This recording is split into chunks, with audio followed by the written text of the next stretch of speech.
Thinking about buying real estate in Boulder? Here are 10 things you need to know, the good and the bad, about Frasier Meadows.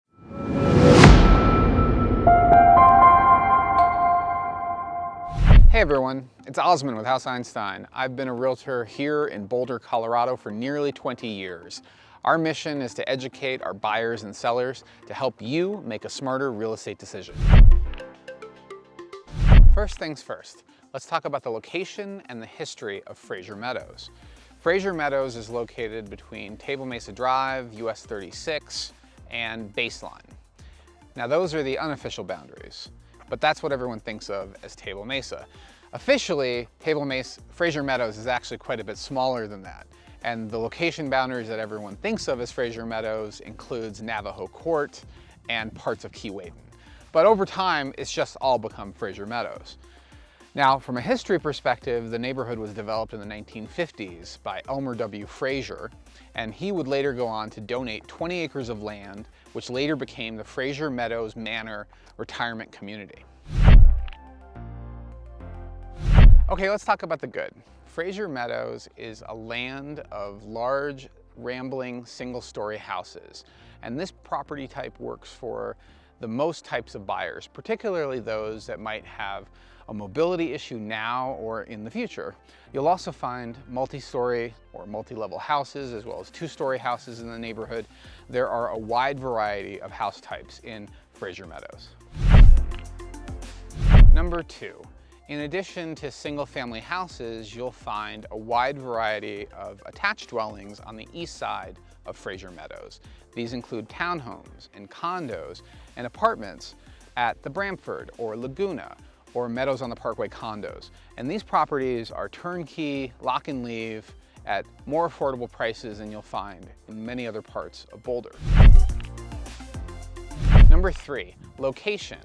From Frasier Meadows, you're close to CU, you're close to downtown Boulder, and if you need to commute to Denver or to the airport, it's a breeze. It's very easy from this part of town. And because it's directly connected to the bike paths, you really don't even need to use your car that often. You can easily walk or bike to neighborhood restaurants and shops, and we're going to talk about that more in the next point. Number 4, let's talk about the restaurants and the shopping. On the east side of the neighborhood, you'll find Meadows on the Parkway, which contains a variety of restaurants and shops, everything from Safeway to McDevitt Tacos, and you'll also find more everyday types of retail, including a dollar store and AutoZone. And just a little bit east of that, you'll find the Colorado Athletic Club, and you'll also find the City of Boulder's library tucked in behind that plaza. On the west side of the neighborhood, you'll find restaurants and shops that are a little bit more geared towards students. You'll find Boulder's famous Dark Horse restaurant, there's Sprouts, there's Moe's Barbecue, and Cosmo's Pizza. It's all tied in on the east side. So either side of this neighborhood gives you plenty of retail options. Number 5, let's talk about the park.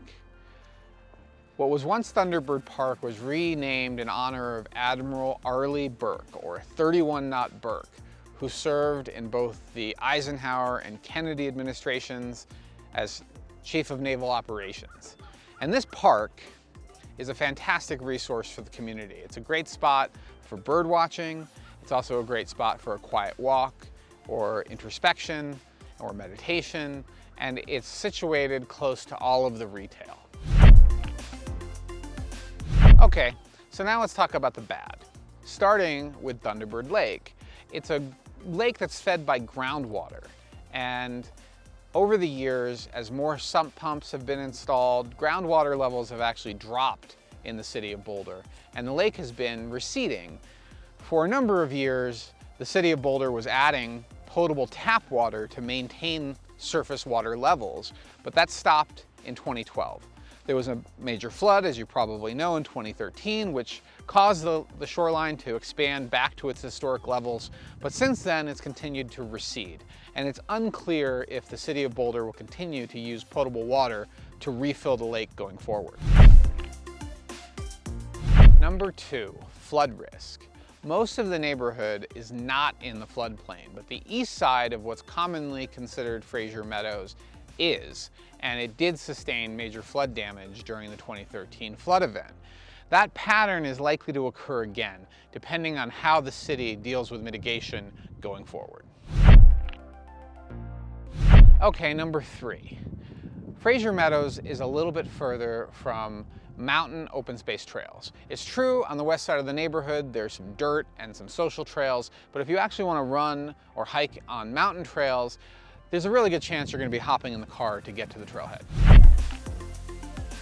Number 4, traffic noise. Like some of the other neighborhoods in Boulder, Frasier Meadows is subject to traffic noise from Highway 36.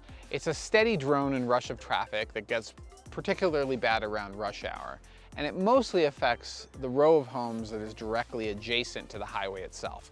Frasier Meadows will also see a little bit of traffic noise from Foothills Parkway. And the key for most buyers is to make sure that the home you buy is a tolerable distance away from the noise. Number 5, development risk. And I've gone down this rabbit hole a couple of times with my clients who have been looking to acquire property on the west side of the neighborhood. CU and the Chancellor's residence represents a really large parcel of undeveloped land in the city of Boulder. It's directly adjacent to Willville. It's also subject to the floodplain, so there isn't that much land that's outside of it. But as we've seen from CU's intentions around CU South, the floodplain is really not an obstacle that CU is willing to be held back by when it comes to development. So if you're buying on the west side of the neighborhood in particular, or the property you are considering purchasing is adjacent to what feels like open space, as always, it's very important to verify whether that property is actually open space or not. And in this case, it's owned by CU. And we know there is a very strong chance of development in the future, and it's unclear if there are any restrictions to prevent CU from developing the land that surrounds the Chancellor's residence. Okay, that's it.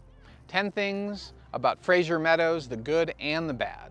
And as always, our mission is to help educate our clients so that you can make smarter real estate decisions. We work here in Boulder, we work in Denver, we're also in Summit County. If you're in the market, don't hesitate to reach out to us. If you like the content, click like and subscribe. We also have a great newsletter. You'll find it at houseeinstein.com. I'll also leave a link here in the description, and we'll catch you next time.